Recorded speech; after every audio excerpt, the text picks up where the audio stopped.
Hey everyone, it's me, Chris from Body Noble Fitness Coaching, and I'm here with this exercise tutorial. We're going to talk about upright rows. And here's the thing with upright rows, okay? Upright rows is a great exercise for your medial delts and for your traps, okay?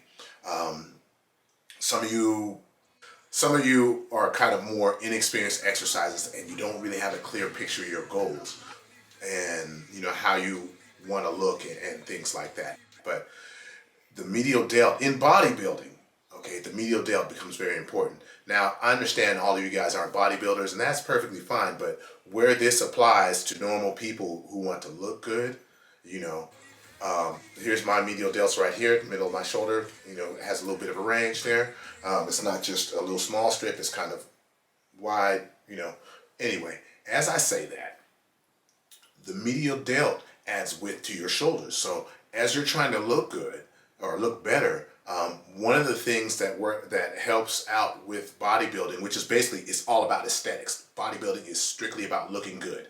And there's different ideals depending on the organization or whatever class, if you're bodybuilding or physique or bikini or figure or whatever it is, there's a different ideal, okay? And normal people have a different ideal than bodybuilders do. But with this ideal, as I speak about this ideal, okay, one thing that helps this ideal is a wider shoulder going down to a smaller waist, okay? So those wider shoulders tend to make the waist look smaller. Now, I'm not saying to get super, super wide because, that, of course, is probably going to be impossible for a lot of people and somewhat reckless, all right?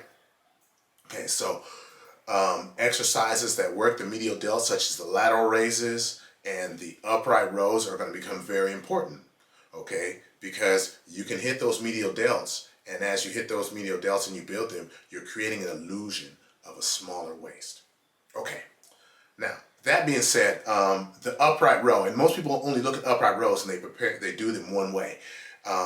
As I get into that, I want you to understand this. As I present these two ways, one way is not good and one way is not bad, or one way is not always good and one way is not always bad. Okay, so with the upright row, there's closer grips, okay? And when you perform them with these closer grips, okay, you'll see here, and you also see in the picture, that my arms or my elbows are much easier. It's much easier for my elbows to get above my collarbone or the base of my neck. Let's use the base of my neck as a reference like I did in the picture. Okay, so the base of the neck is the reference point. So as my grip is close, you see those shoulders get up closer to my ears. That's going to work my traps more, because what the traps do is they raise, okay? And you might be afraid of getting Incredible Hulk traps, of course, and that's in the fear, but then the flip side to that is working the traps. A lot of people who work at desks and they have that forward head posture, that serious forward head posture, okay? Working your traps can help you improve your posture also. So it's not always a black and white world, okay, like people like to paint it, all right? So as I go with a wider grip, it's not as easy to get my shoulders up close to my ears, okay? So what's that showing us? That's less trap activity, but if you're looking at where I'm grabbing, or if you look at the picture, you look at where I'm grabbing the bar, okay, you'll see that as my hands are further apart, it's almost like this arm is out a little bit wider. It's sort of like when you're doing lateral raises, actually exactly like when you're doing lateral raises. If you do them with short arms bent like this, it's much easier to move. But if you do them with the arms straight out, it's going to be much harder. And if you don't believe me, you could take some reasonable amount of weight, hold your arms out like this, and then, not like that, and it become much harder. And that's kind of the effect that you're getting with a wider grip lateral raise. But since they're not getting up high to work your traps, it's going to be for the medial delts. And that's kind of where it is. So as the technique, I like to start with my hands about shoulder width apart because I need more medial delt. Actually, I don't need more medial delt. I just don't need any more traps, okay? And to hit my medial delts more, I tend to use wider grips. But then, as I talked about with posture or anybody who needs to build traps or anything like that, closer grips can be important. But if you go too close, you get a little pinch on your wrist there, and that pinch, they call that a radial deviation, so that can get really annoying. Okay, so that's you. If you start to experience that pinch, you can bring your hands out, or as you see in some of the videos as I'm doing these upright rows, I tend to use straps because I can lift a good amount of weight with that, and I don't have to worry about my grip or creating pain in my wrists.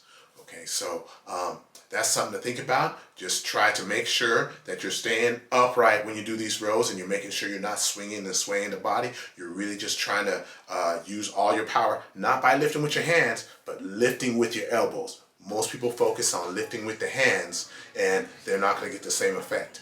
Okay, and then two, you got to bring that bar close to your body. If you move that bar out further from your body, okay, now you're creating